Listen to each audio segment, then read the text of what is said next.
Bonjour mesdames et messieurs et bienvenue sur la télévision BTV Burundi dans l'édition du journal du 1er mai 2025 dont voici les grands titres. L'employé n'est pas esclave de son employeur et personne ne peut pas sous-estimer un travail. Cela a été dit par le président de la République du Burundi, Evariste Ndayishimiye, la veille de la célébration de la Journée internationale du travail et des travailleurs. L'attribution des emplois au Burundi privilège les partis politiques tandis que les compétences ne sont pas prises en compte. C'est l'un des obstacles évoqués par le président du syndicat Kosibu, Célestin Savdimana, lors des cérémonies marquant la Journée internationale du travail et des travailleurs. Les détails dans quelques instants.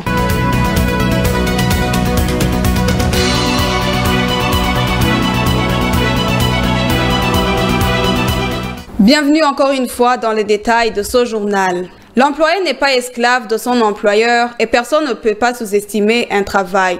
Cela a été dit par le président de la République, Evariste Ndayishimiye, la veille de la célébration de la Journée internationale du travail et des travailleurs. Suivez le président Evariste Ndayishimiye. Barundi kazi bakozi bakoresha. Gukora ni iteka kandi Imana irahezagira abakozi. Tumenye neza ko uyu munsi ari uw'abakozi n'akazi.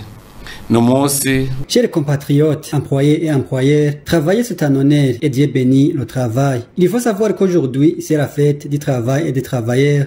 On vous rappellera que l'employé n'est pas un esclave de son employeur, mais que les deux sont des collaborateurs. L'un amène les idées et son argent, et l'autre amène son intelligence et ses forces pour le bien de votre entreprise. Si ces derniers travaillent en collaboration, le rendement augmente. C'est pourquoi il y a des normes pour éviter des malentendus. Nous remercions les employés qui honorent leur engagement. Nous sommes aussi fiers d'une bonne communication qui réside entre les représentants du gouvernement, les représentants des employés et les représentants des employeurs pour l'intérêt général.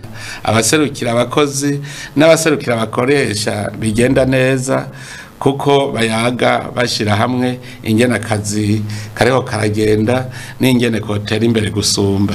Namwe bakoresha twarumvise ko hari muri mwebwe abarenganya abakozi bakorera amashira hamwe yanyu. Et vous, les employeurs, nous sommes au courant que parmi vous, il y a encore ceux qui passent outre la loi en méprisant les employés, en les renvoyant sans motif valable et ceux qui ne fassent pas de cotisations sociales pour les employés. Il y a aussi quelques lacunes dans certaines lois régissant quelques entreprises disant que atekanya ko umukenyezi agiye mu karuhuko ko kwibaruka aroswe igice cy'umushahara.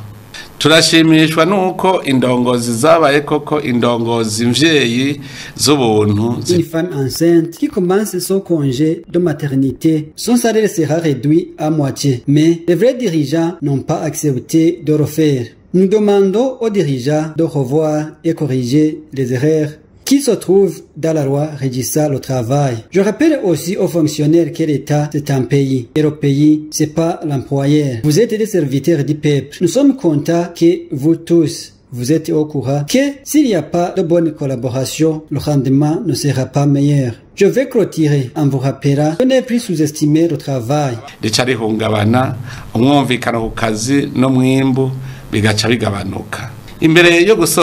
travail mérite du respect. Car le travail que vous sous-estimez, il y a ceux qui vivent grâce à ça. Et ceux qui souhaitent ce même travail. C'est le travail acharné qui résoudra tout problème lié à la pauvreté.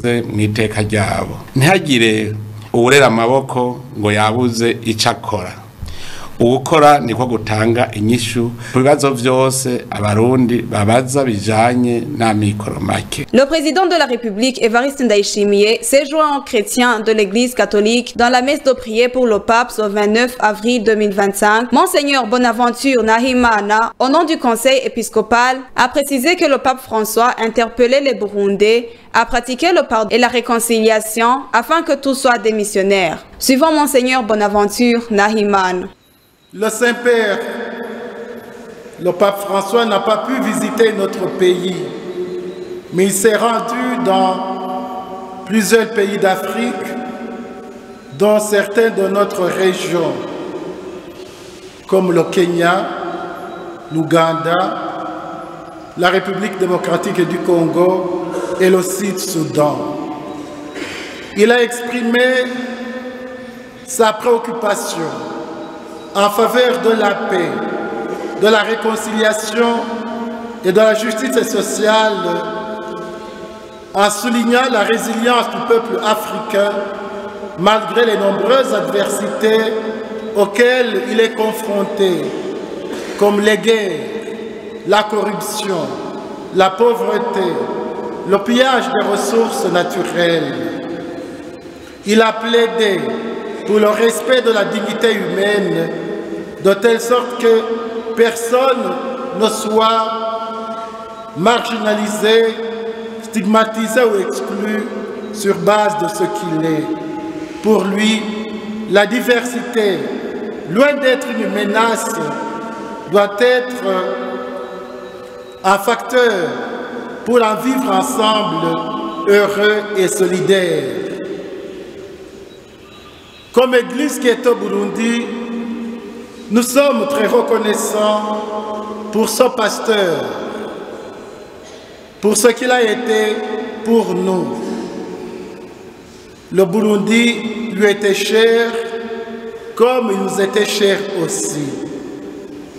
Comme pasteur de ce peuple, nous avons eu l'occasion de le rencontrer et de nous entretenir avec lui lors de nos visites ad limina apostolorum. Chaque fois, il nous accueillait de façon cordiale et fraternelle, nous transmettait ses salutations et nous donnait un message et des conseils pour nous-mêmes, mais aussi pour vous, peuple de Dieu qui est au Burundi. Je pourrais m'inspirer d'un message qu'il nous a adressé lors d'une de nos rencontres pour montrer comment il nous laisse un héritage à travers ce message qui est d'actualité, qui nous interpelle, adressé à chaque catégorie du peuple de Dieu qui est au Burundi, à commencer par nous-mêmes, les évêques, les prêtres, les personnes consacrées, les dirigeants politiques et les fidèles laïcs. Chaque fois, il commençait par rendre grâce au Seigneur, au groupe en présence où il est, et pour son engagement au service de l'Église. Puis lui adresser un appel particulier que je considère comme un appel qu'il nous lance encore aujourd'hui, là où il est. Il a demandé de renforcer la collaboration avec les autres forces ecclésiales dans un esprit de solidarité et de partage, afin que le peuple chrétien, dans son ensemble qui est au Burundi, soit missionnaire. Aux jeunes, il a demandé qu'il soit donné une vision authentique de l'existence, de la société et de la famille, puisque la jeunesse est une clé pour l'avenir, pour une société qui se renouvelle. Compte tenu de notre histoire jalonnée par des conflits, le pape François a interpellé tous les Burundais à vivre la réconciliation et le pardon. Et pour que l'Église puisse réaliser cette mission, il faut qu'il y ait des témoins dont la vie soit en accord avec leur foi. Car, dit-il, c'est dans la mesure où Dieu pourra régner en nous que notre vivre ensemble sera un lieu de fraternité, de justice, de paix et de dignité. L'attribution des emplois au Burundi privilège les partis politiques, tandis que les compétences ne sont pas prises en compte. C'est l'un des obstacles évoqués par le président du syndicat Kosibu, Célestin Savdimana, lors des cérémonies marquant la Journée internationale du travail et des travailleurs. Elvis Mounianeza pour les détails. Lors des cérémonies marquant la Journée internationale du travail et des travailleurs, célébrée le 1er mai au stade Intwari, en mairie de Bujumbura, le président de la République du Burundi, Evariste Ndayishimiye, accompagné de la première dame, ainsi que d'autres hautes autorités, a honoré de sa présence ces cérémonies. Il a expliqué que le choix du stade Intwari pour la célébration visait à montrer que les Burundais sont au travail. Le chef de l'État a déclaré que le gouvernement, en tant qu'employeur, facilite les conditions de travail des employés. Il a toutefois interpellé les fonctionnaires de ne pas vivre uniquement de leur salaire, soulignant que l'État est là pour faciliter la vie des citoyens, y compris les travailleurs.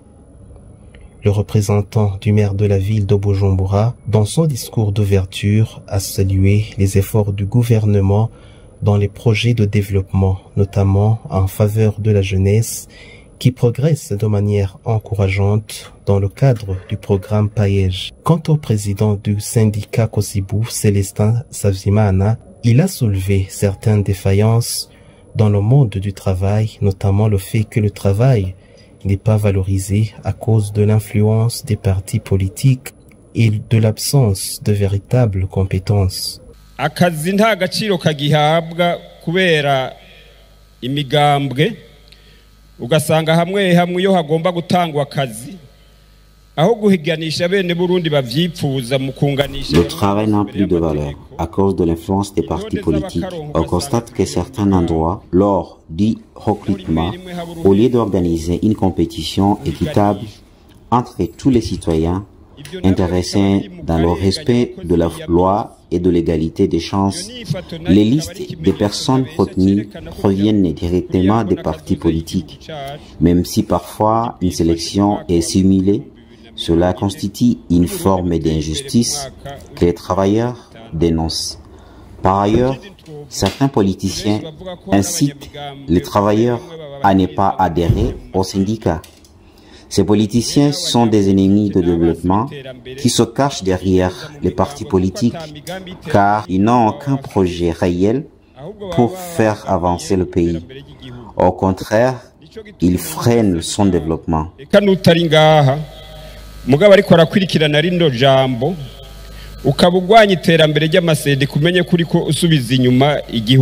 La journée internationale du travail et des travailleurs a été célébrée sous le thème Tugwize umwimbu tuzirikane ihangiro ry'Uburundi bwifashe mu mwaka w'ibihumbi 2040 n'Uburundi buteye imbere mu mwaka w'ibihumbi 2060. Pour que la journée internationale du travail et des travailleurs existe, un grand nombre de personnes a perdu la vie.